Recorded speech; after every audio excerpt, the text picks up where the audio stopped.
धीरे धीरे लोकसभा चुनाव के नतीजे आ रहे हैं सामने और ऐसे में साफ तौर पर ये नजर आ रहा है कि सरकार तो बीजेपी की ही बन रही है, लेकिन कुछ नुकसान के साथ। और इसके साथ ही इंडिया अलायंस को एक बड़ी राहत भी मिलती हुई दिख रही है, उसमें भी कांग्रेस को एक राहत मिलती नजर आ रही है। लेकिन आम लोग क्या सोचते हैं इस पर, हमारे साथ जुड़े हुए। सर, आपका नाम? रोहित जी हैं, यूपी के रहने वाले हैं। तो एक बार पहले मैं रोहित जी से समझना चाहूँगी कि फिलहाल के इलेक्शन रिजल्ट जो रुझानों के तौर पर सामने आए हैं, उस पर उनका क्या कहना? मुझे क्या लगता है कि जो यूपी में बीजेपी कम कर पाई है, वोट पाई है, उसका मेन रीज़न तो है बेरोज़गारी और पुरानी पेंशन, और ये जो नौकरियां जो निकलती हैं और उसके बाद पेपर लीक हो जाता है, ये सब मुद्दा जो हमारे युवाओं हैं उन पे इम्पैक्ट पड़ा है। लेकिन यूपी में योगी जी ने तो बहुत अच्छा काम किया है, बावजूद इसके योगी फैक्टर यूपी में उस तरह की ज़मीन बचा नहीं पाया बीजेपी। ये लोग ज़्यादातर राम मंदिर में ही रह गए, फोकस करते रह गए, लेकिन बाकी जो युवाओं का जो इनका मुद्दा था उस पर पिछड़ गए, तो वहाँ पे मुझे लगता है कि लैग कर गए। That's why they are behind in UP. तो फिलहाल जो मैंडेट मिल रहा है गवर्नमेंट को, उस पर आप क्या खुद सोच रहे हैं? इज़ इट ओके और थोड़ा सा और अच्छा नतीजा होना चाहिए था? इट्स नॉट ओके, अच्छा नतीजा होना चाहिए था। ओवरऑल इंडिया के लिए तो ये सेटबैक है और इनको 272 तो पार करना ही था एज अलोन बीजेपी, तो वो लग रहा है कि नहीं हो पाएगा। सर, आपका नाम? रितेश। रितेश जी, आप क्या सोचते हैं? सेम वही है, बीजेपी को अपना 272 एटलीस्ट उसको पार करना चाहिए, ताकि नेक्स्ट जो हमारा अपकमिंग जो इनका जनरेशन है, जो इनका टेन्योर है, एटलीस्ट उसमें वो एक बड़े बड़े डिसीजन ले पाएँ जो इंडिया के लिए एक एक अच्छे उसमें निकल करके आए, अच्छे से डिसीजन हो जिसमें कि डेवलपमेंट का भी एक बहुत बड़ा फैक्टर है। जितने भी इन प्रोसेस में डेवलपमेंट हैं वो किसी भी तरह ब्रेक ना होए। इसी बेसिस पे हमने भी उनको वोट किया हुआ है कि डेवलपमेंट अच्छा चल रहा है और हमने उनको वोट किया है। हम चाहते हैं कि बीजेपी गवर्नमेंट बनाए, बट 272 एटलीस्ट उनका होना चाहिए, ताकि किसी भी डिसीजन में इनका किसी पर डिपेंडेंसी ना रहे। आप कहाँ के रहने वाले हैं? अभी कहाँ रहते हैं आप? अभी तो मैं यूपी में ही रहता हूँ और कहाँ के? रहने वाले मैं यूपी ईस्ट ओबरा का हूँ, ओबरा सोनभद्र। वहाँ का आपने रिजल्ट पता किया? वहाँ का रिजल्ट पता किया मैंने, वहाँ पे सपा लीडिंग में है अभी एज ऑफ नाउ, बट ठीक है, सपा भी लीडिंग में है। सपा ने अच्छा काम किया यूपी में, जिस हिसाब से जो रिजल्ट आ रहे हैं उस हिसाब से मैं यही बोलूँगा।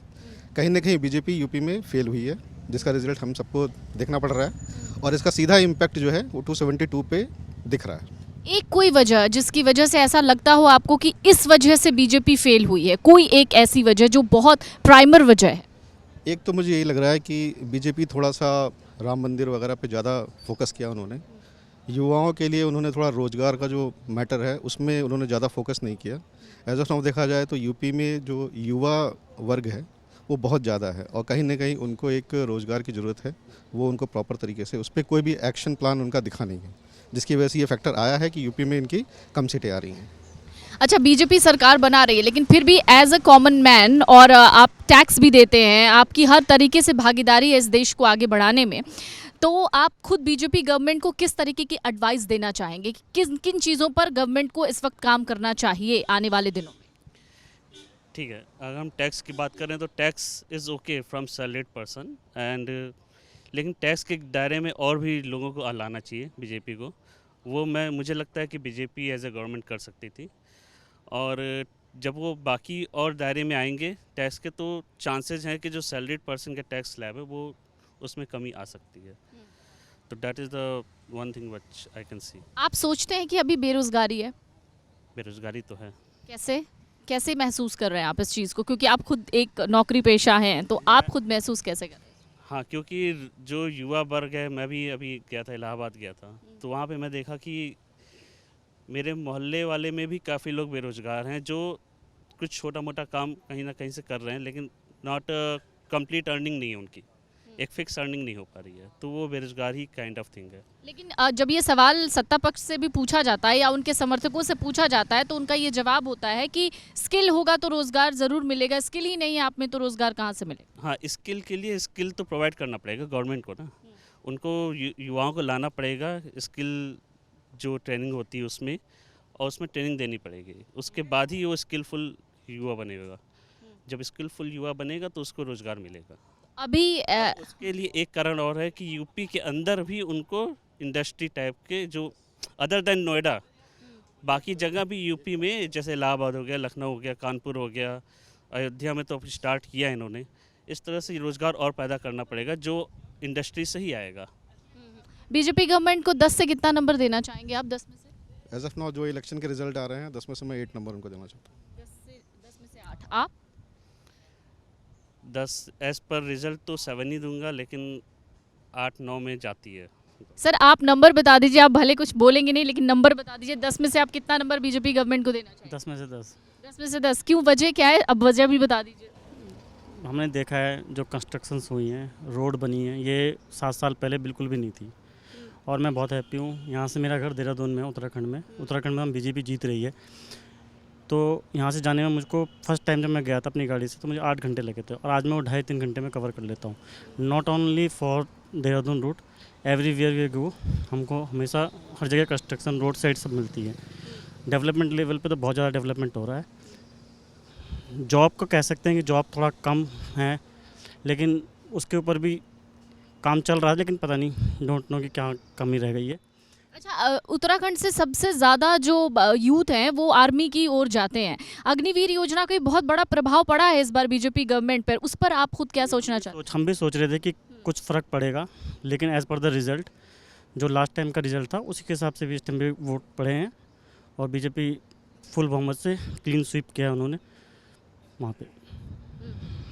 ठीक है, लेकिन एक सवाल और मेरा, आप उत्तराखंड से हैं, वहाँ क्या बीजेपी गवर्नमेंट बहुत अच्छा काम कर रही है? वहाँ पुष्कर सिंह धामी मुख्यमंत्री हैं, तो अभी उनके मुख्यमंत्री नेतृत्व काल में किस तरीके से चल रहा है आपका उत्तराखंड? सही चल रहा है, जैसे एक्सपेक्टेशंस थी वैसे चल रहा है।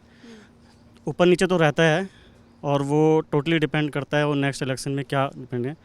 लास्ट टाइम पे भी बीजेपी ने अच्छे बहुमत से जीती थी, इस टाइम भी अच्छे बहुमत से जीती थी। तो लोग ऐसे नहीं कि लोग जागरूक हैं, जागरूक होकर लोग वोट डालते हैं। उस हिसाब से उन्होंने बीजेपी को कंप्लीट बहुमत दिया था, और अभी लोकसभा में लास्ट 14 में भी, 19 में भी, और इस टाइम में भी कंप्लीट 5 की 5 सीटें दे रही है। चलिए, एक उम्मीद है। और एक ऑटो वाले भैया भी हमारे साथ हैं। भैया आप थोड़ी बहुत बात कर लीजिए हमसे। कहाँ से हैं आप? मैं बिहार से हूँ। बिहार में कहाँ से? बेगूसराय। बेगूसराय से। अभी पता चला आपको कि कौन जीत रहा है वहाँ पर, कौन नहीं? तो रिजल्ट आ रहा है वहाँ पर? नहीं, अभी मैंने तो नहीं देखा है, लेकिन अच्छा, चलिए, तो बिहार में नीतीश की सरकार है ना? वो तो बीजेपी से जुड़े थे ना। तो अभी कैसा काम करते हैं वो? अभी तो मैं वो जब से वो सीएम बने हैं, जब से तो मैं बिहार गया नहीं हूँ। तो घर वाले कुछ बताते नहीं है आपको? नहीं, ऑल फैमिली मेरे यही रहते हैं अभी फिलहाल। घर सारी फैमिली यही रहते, तो आस पड़ोस के लोगों से वहाँ बातचीत तो होती होगी आपको? नहीं, उतना वो इंटरेस्ट नहीं है। तो अभी पता नहीं है बिहार के बारे में कुछ भी? नहीं, अभी मैं उतना नहीं बता सकता मैं। अच्छा, चलिए, इनको भी कुछ नहीं पता है।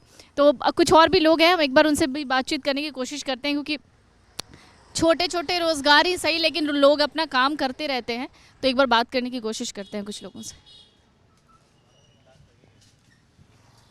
सर, कैसे हैं आप? मैं ठीक हूँ। नाम क्या है आपका? मेरा नाम प्रशांत कुमार है। प्रशांत जी, कहाँ से रहने वाले हैं आप? मैं गाजियाबाद का रहने वाला हूँ। अच्छा, अभी रिजल्ट देखा अभी आपने इलेक्शंस का? जो रुझान जो आ रहे हैं, बिल्कुल बिल्कुल मैंने देखा है। क्या कहेंगे आप उस पे? अगर देखा जाए तो बहुत ही सही जा रहा है अभी तो रुझान, और बाकी जो डिपेंडेंसी रहेगी हमारी, वो देखा जाए तो अभी बीजेपी को थोड़ा झटका? बीजेपी को तो झटका है ही, साथ ही अगर देखा जाए तो जिस तरीके से बीजेपी ने तैयारी करी थी वो तो नहीं कहीं कहीं कामयाब नहीं हो पाई है। ये वजह क्या है? अच्छा, आप किसको सपोर्ट करते हैं वैसे? हालांकि देखा जाए तो मैं बीजेपी को ही सपोर्टेड हूँ, लेकिन अगर बीजेपी का लास्ट कुछ सालों में कुछ काम देखा जाए तो कहीं ना कहीं तो कमी हुई है। तभी क्या काम? जैसे कौन सी कमी आपको ऐसी लग रही है? राम मंदिर मुद्दा था, राम मंदिर बनवाया उन्होंने, लेकिन कौन सी ऐसी चीज़ है जिसमें बीजेपी पीछे रह गई? आपको खुद क्या लग रहा है? बीजेपी अगर देखा जाए तो एक जो अभी कंसर्न चल रहा है इनका, हिंदू और मुस्लिम का थोड़ा सा मुद्दा जो चल रहा है ना, वो ज़्यादा कंसर्न बढ़ गया है, और कुछ नहीं है। उसी से नेगेटिविटी थोड़ा सा लोगों के अंदर आ रही है, और तो कोई मुद्दा है नहीं। जॉब करते हैं आप? जी हाँ, बिल्कुल। रोजगार को भी लेकर कई लोगों ने सवाल उठाए, उस पर आप क्या कहना चाहेंगे? रोज़गार तो जब ये फर्स्ट अगर देखा जाए तो हमारा नोटबंदी हुई थी, तब से ही थोड़ा सा डाउन है, अगर देखा जाए तो। लेकिन उसके बाद फिर लॉकडाउन आया, लॉकडाउन के बाद भी अभी देखा जाए तो इकोनॉमी ठीक हो गई है, रोज़गार अभी सही चल रहा है लोगों का। तो इतना तो रोज़गार से नहीं लगता, लेकिन जो मेन मुद्दा है वो यही है कि भाई थोड़ा सा इस चीज़ को नेगलेक्ट भी करना चाहिए कि हिंदू मुस्लिम का हिंदू मुस्लिम। इशू है। जी, बहुत बहुत शुक्रिया आपका। कुछ और लोग हैं हमारे साथ। सर, क्या नाम है आपका? अंकित सिंघल। आप कहाँ के रहने वाले हैं? मैं बुलंदशहर। बुलंदशहर। अभी वहाँ का रिजल्ट पता किया आपने? हाँ, वहाँ तो जीत गए हैं भोला सिंह। अच्छा, भोला सिंह। क्या लग रहा है आपको, क्योंकि बीजेपी को इस बार बहुत ज़्यादा मैंडेट तो एक तरीके से नहीं, मेजॉरिटी में तो है नहीं, लेकिन हल्का सा नुकसान हुआ है नफ़ा की जगह। तो क्या कहना चाहेंगे आप इस पर? मुझे लगता है कि इस बार जो इलेक्शन गर्मियों में ज़्यादा हुए हैं, मुझे लगता है जनरल वोट्स कम हुए हैं, उसकी वजह से वोटिंग कम हुई है, जिससे बीजेपी को नुकसान हुआ है। अच्छा, वोटिंग एक वजह लग रही है। वोटिंग कम हुई है, वोटिंग जनरल लोगों ने वोटिंग कम की है, और इन्होंने सैटरडे और संडे या जो ज़्यादा वोट करवाए हैं, जो वोटिंग डेज डाले हैं, उससे बीजेपी को सबसे ज़्यादा नुकसान हुआ है। अच्छा, बीजेपी का काम कैसा है? हमें तो अच्छा लगता है, मैं बीजेपी का ही सपोर्टर हूँ। मैं तो मतलब अगर कोई पीएम है आज की डेट में तो मोदी के अलावा और कोई कैंडिडेट नहीं है। अच्छा, अग्निवीर योजना पर बहुत लोगों ने सवाल उठाया और शायद उसका इम्पैक्ट कह रहे हैं लोग कि अभी इस बार चुनाव। अग्निवीर के अलावा आप देखेंगे कि जो हमारी जो आर्मी है, जो हमारा डिफेंस है, कांग्रेस के हिसाब से बहुत ज़्यादा मजबूत हुआ है। तो अग्निवीर एक पार्ट है जिससे रोज़गार और ज़्यादा मिला है मुझे लगता है। लेकिन ये कंसर्न युवाओं के लिए शायद है कि 4 साल की नौकरी है, उसके बाद नहीं है। बट मुझे लगता है डिफेंस सबसे ज़्यादा मजबूत बीजेपी के राज में हुआ है, इससे ज़्यादा कभी भी मजबूत हमने देखा नहीं। मेन मुद्दा तो यही मुझे जो लगता है कि भाई वोटिंग जो है, वोटिंग का टाइमिंग गलत था। अगर यही वोटिंग अगर मार्च में हुआ होता तो रिज़ल्ट कुछ और होता। एनीवेज, फिर भी सरकार तो बीजेपी की ही बन रही है। तो आपका नाम क्या है सर? माई सेल्फ अमित निगम। अमित जी, फिलहाल इलेक्शंस के जो रुझान सामने आए हैं उसमें बीजेपी को झटका लगता नजर आ रहा है, हालांकि सरकार बीजेपी की बन रही है। बावजूद इसके आप क्या कहना चाहेंगे? इस पर आपकी कोई एक प्रतिक्रिया? मैं तो सिर्फ इतना जानता हूँ कि सबका सोचना अलग अलग होता है। सब मेंटली जो लोग क्या सोचते हैं उनके बारे में बताना बहुत मुश्किल होता है। लेकिन हाँ, मैं ये इतना ज़रूर बोलना चाहूँगा कि पास्ट फ्यू ईयर्स जिस सरकार ने काफ़ी अच्छा किया है। इवन हमने अगर मैं इंफ्रास्ट्रक्चर्स में देखूं और भी अलग अलग अगर मैं पॉइंट ऑफ व्यू से बात करूं तो इम्प्रूवमेंट दिखा है। हाँ, अगर बात करूं महंगाई की तो वो तो किसी भी सरकार में भी दिख सकती है। ऐसा कहना मुश्किल होगा कि दूसरी सरकार होती तो महंगाई नहीं होती। So I am totally supporting to BJP कि हाँ, मुझे उसमें काम दिखा है। एक बहुत सारी बातें लोग कह रहे हैं, कुछ लोगों ने अग्निवीर योजना पर भी सवाल उठाए, कुछ लोगों ने बेरोजगारी की बात कही है। क्या इसका एक इम्पैक्ट देख रहे हैं आप कमिंग गवर्नमेंट पे? मुझे ऐसा लगता है कि बेरोज़गारी तो पहले भी थी।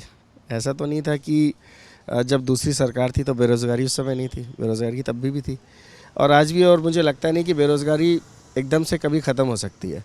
हाँ, मुझे ऐसा लगता है कि population is matter for us. If we will control the population definitely we will go for home.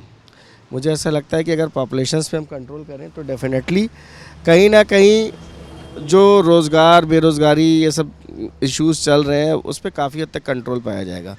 और जहाँ तक जितना मुझे पता है कि जो बाहर देशों से लोग आके यहाँ बस जाते हैं विदाउट एनी आइडेंटिटी, कहीं ना कहीं इट विल बी इम्पैक्टेड। तो हमें ये भी देखना पड़ेगा कि बाहर अदर कंट्रीज से जो आके जो यहाँ पे बस रहे हैं, जिनके पास उधर वोटर आईडी कार्ड नहीं है, फिर यहाँ के बना के रहने लगते हैं, तो कहीं ना कहीं वो भी मेजरली इम्पैक्ट कर रहा है। तो बीजेपी को कितना नंबर देना चाहेंगे 10 में से? 10 में से 9। 10 से 9 देना चाहेंगे। Thank you so much. अगर आप ये वीडियो YouTube पर देख रहे हैं तो हमारे चैनल को सब्सक्राइब करें और बेल आइकन को दबाना ना भूलें। अगर आप Facebook पर ये वीडियो देख रहे हैं तो हमारे पेज को लाइक करें।